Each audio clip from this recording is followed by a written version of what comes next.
Disney's latest live-action remake Snow White has resulted in a lot of ridicule, including comparisons between the eponymous princess and Lord Farquaad from Shrek. But there might be much more to it than we realize. There might be sufficient evidence to prove Snow White is actually Lord Farquaad's mother.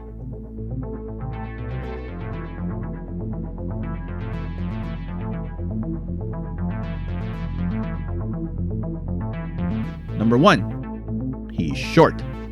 Lord Farquaad is notorious for being vertically challenged, and this could be because of his paternal DNA. Snow White spent considerable time living with 7 dwarves. What is it? He's a live-in babysitter. You're too kind, Snow, but I can't accept this. Oh, think nothing of it. I've got 6 more at home. Maybe they got busy. She could have gotten knocked up right before eating the poisoned apple, so she could still pass off the baby as being the princess. After all, we didn't have no medieval Maury to run a DNA test. The father could be Doc, resulting in Farquaad wanting to live up to a skilled father who was a leader. It could be Dopey.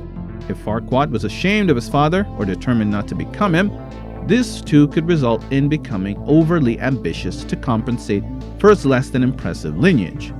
But it's more likely Grumpy, and here's why. The belt that Farquaad wears is the same one as Grumpy's. They're both also seen dressed in red. Being the grouch she is, Grumpy could have been the type of dad who never showed the poor kid any affection, resulting in him going to great lengths to win his father's favor, to the point that he's always wearing his belt. Number 2. The mirror. Farquaad consults the magic mirror over any potential candidates to be his royal bride. Since Snow White got her kingdom back after the queen croaked, the mirror would become her property, thus allowing Farquaad to inherit that as well.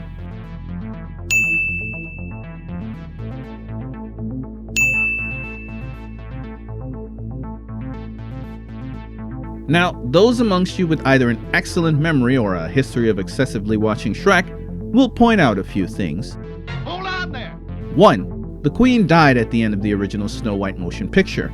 Yes, we saw her fall off a cliff, but as many villains in movies learn the hard way, they're not dead until you see a body.